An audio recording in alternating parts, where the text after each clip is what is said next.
elegant, captivating, historic, graceful, classic.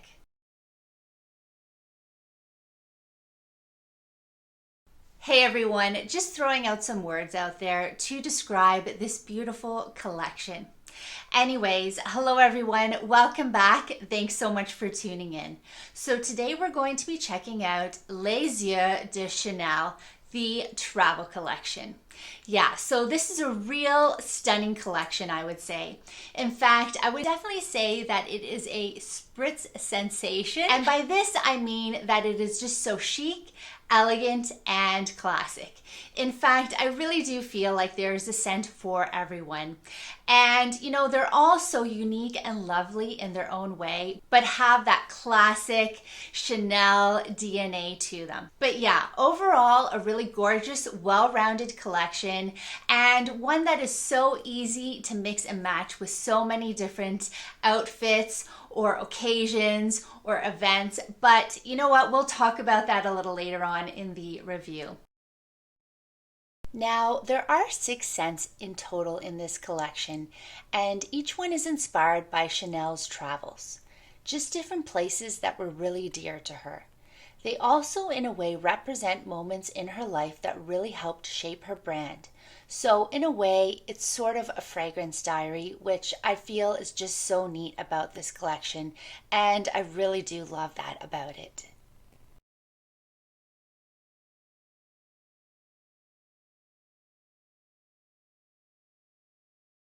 Now, before we jump in a little further, I do want to acknowledge the nose behind this collection. So in terms of the whole creation or all of the scents in this creation, they are created by Olivier Polge, and he is a master perfumer who has created scents for numerous brands or houses out there.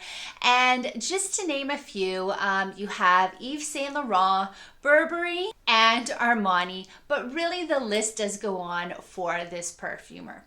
All right, guys, anyways, let's jump in and check out this collection a little further.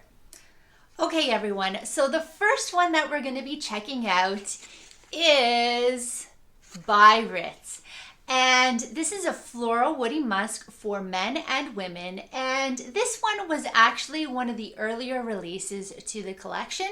I believe this one was launched in 2018. Also, Biarritz is part of the Chanel journey because she chose this place in 1915 to set up her first couture house. It basically sported elegant yet comfortable lines, which really attracted an international clientele.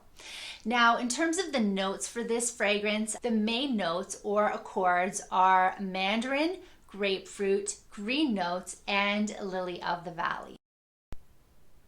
Okay, everyone, so this one really is a beautiful, bright, fresh scent, I would say.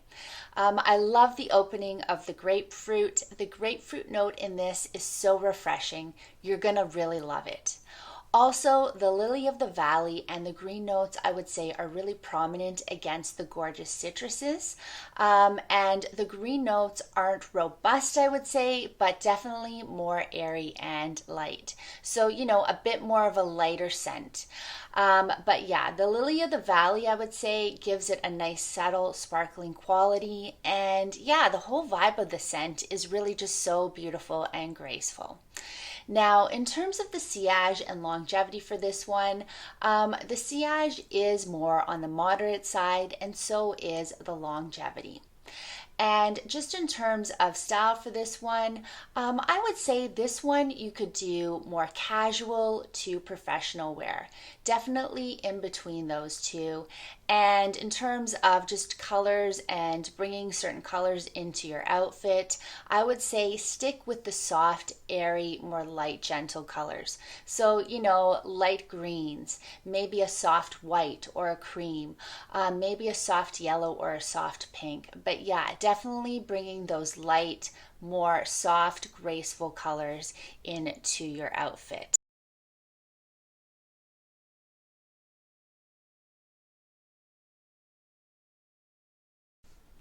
Okay, so moving on to Deauville. This is a shipper fragrance for both men and women. And this one was also one of the earlier releases to the collection. I believe it was released in 2018. So, yeah, definitely one of the earlier releases again. So, this one is significant to the Chanel journey because in 1913 she opened her first fashion boutique there. The gorgeous coast was known as the Parisian Riviera and was synonymous with marinas, hotels, and villas, and really inspired the wide brimmed hats and dresses inspired by the more masculine wardrobe. This was high society area. So in terms of the main notes or accords for this one, it's orange, basil, rose, jasmine, patchouli, and woody notes. Okay, so another beautiful fragrance in this collection. The lime, lemon, and basil in the opening of this scent is just so striking. I love it. It's like a swirl of green mixed with citruses hitting you. It is so fresh and invigorating. Yeah, so then these beautiful florals come through. You have a jasmine note and a beautiful rose note, and they really help settle that, overly fresh opening. I do have to say, the rose and the jasmine are really gorgeous. The rose is very soft and airy, and the jasmine has, that waxy quality, which really just gives it a bit of a lotiony sort of vibe to the scent. But yeah, it's definitely very classy. Now, in terms of the sillage and longevity, sillage is more on the moderate side, and so is the longevity. And in terms of style for this one, I would say, together outfits, more dressier outfits are really going to work well with this one. It just has that aura.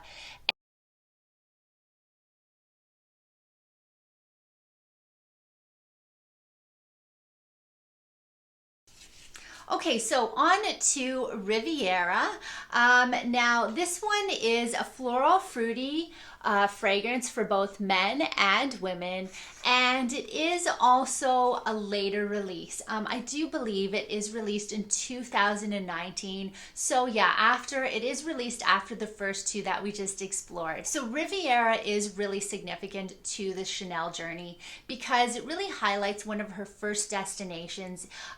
Basically, in 1928, she builds her villa, and it's on the Côte d'Azur, a few years after opening a new boutique around that area.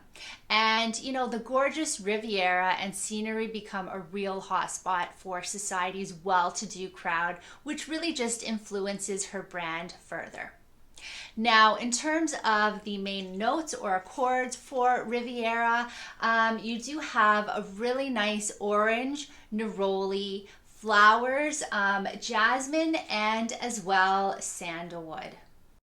Okay, everyone, so this is definitely a gorgeous scent with a lot of citruses and florals swirling around. I really love the orange note in the opening of this scent, or the orange peel note. I would say it is really soft and it's a bit tart, kind of the smell that you would get from an orange peel, but really nice. I also love the florals and the jasmine. They are so exquisite and really prominent in this scent. The jasmine is really smooth and luxurious with, a bit of that animalic, waxy smell, but just enough to add some depth. But yeah, I really love how seamless everything is, and it's really just a lovely, lovely scent. Now, in terms of the sillage and longevity for this one, I would say they are both on the moderate side. And, for style for this one, I would say go more casual to dressy for this one. It definitely has that aura. And once again, also bring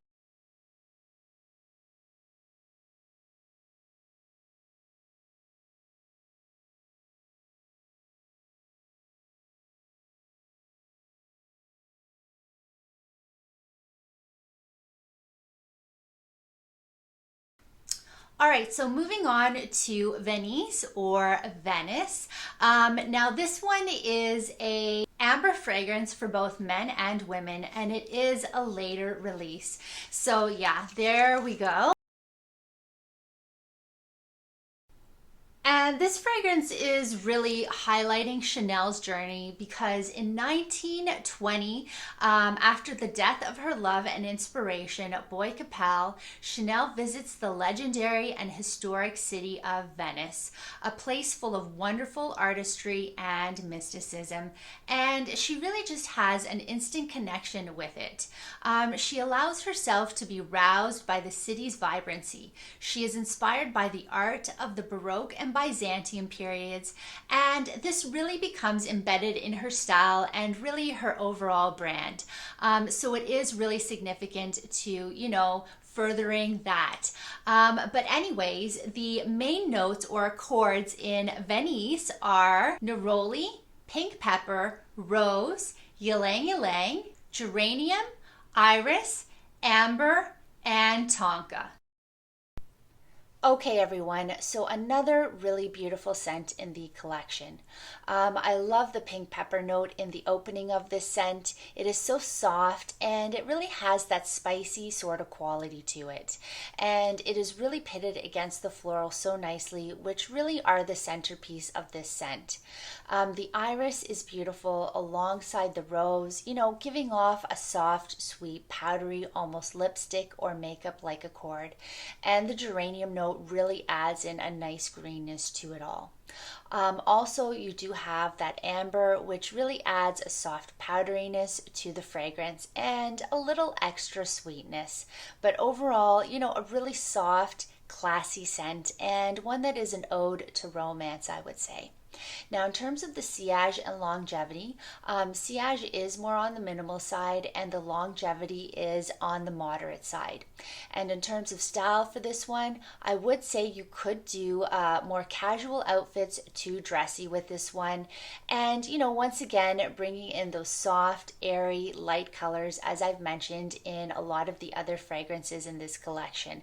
I think this is just one of those collections that works so well with that color palette.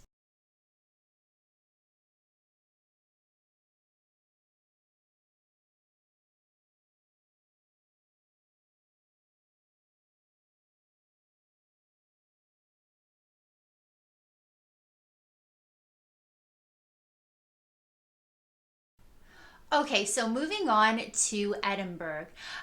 So this is a woody, I would say it's a shipper fragrance for both men and women, and it is a later release in the collection. So it is launched in 2021, so yeah, a little bit of a later one.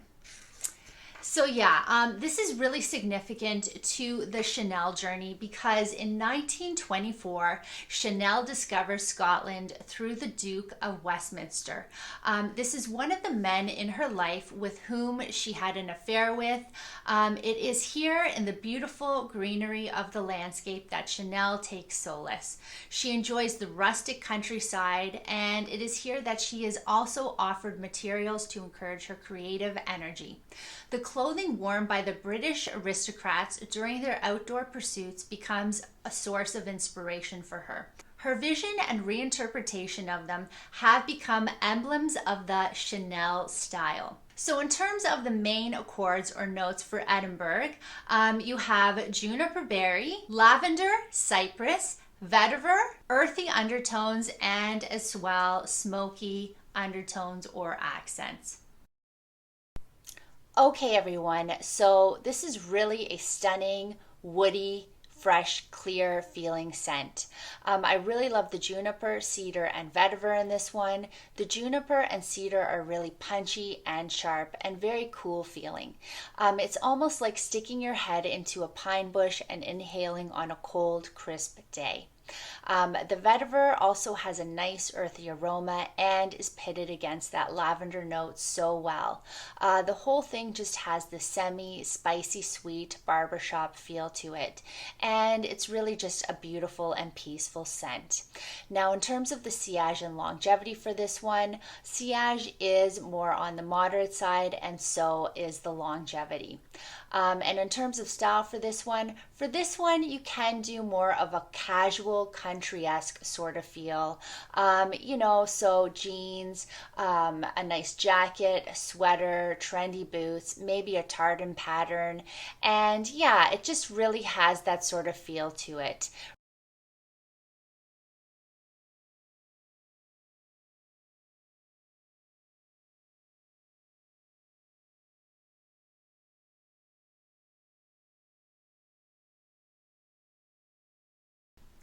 Okay, so moving on to Paris, which is a Chypre floral fragrance for women.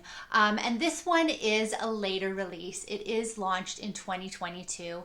I don't know if they're actually going to be releasing any ones even later on than this, but if they do, I will definitely do a review on them and add them on and make it a part 2, part 3, part 4 series. Anyways, yes, this one is significant to Chanel's journey because it is a scent that really has, an ode to Chanel's home. Its personality, character, vibrancy, and aura. And it really just is a scent that reflects the Parisian cafes, the city streets, and the terraces. So yeah, really just highlighting Chanel's, hometown. So yeah, in terms of Paris, this one has some really beautiful notes or accords.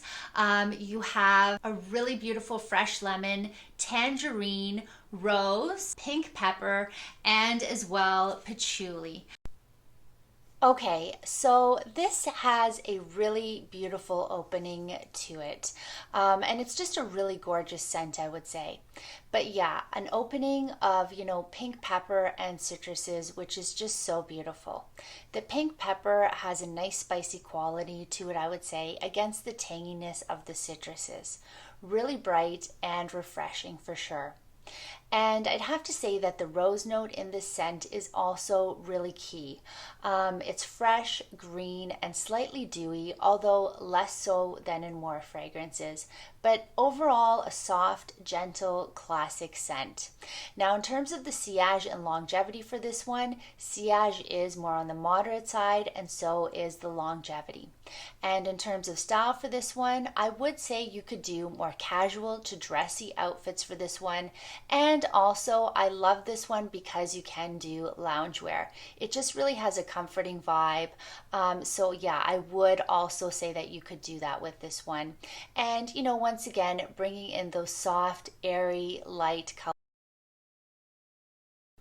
Anyways, guys, that pretty much sums it up for Les Yeux de Chanel, the travel collection. And I did want to share with you what my favorite scent is out of this collection. So in terms of my favorite scent, I really feel like I connect the most with Edinburgh because it is just one of the fragrances in this collection that I feel is really so unique. The other ones really have, that citrusy, floral, soft, sweet, lotiony sort of feel to them. But I really do like Edinburgh because it has more of a unique, robust sort of quality, and I really just love that for the cooler seasons and the cooler weather. So anyways, that is kind of my top choice in this collection, although I really do love all the other ones. I mean, I really can't say that there's one in this collection that I wouldn't wear. Anyways, guys, that pretty much sums it up for Les Yeux de Chanel, a really stunning, gorgeous, classy collection, and one that I definitely recommend going and checking out. Anyways, guys, thanks so much for watching. I hope this review helped. Don't forget to like and subscribe to become one of my fragrance friends. And as well, you can always feel free to leave me a comment down in the messages below on what your favorite scent is, or really what your favorite scent is from this collection. I think it's always great to share ideas and opinions on these beautiful fragrances. Anyways, guys, thanks so much. Happy spritzing and happy styling.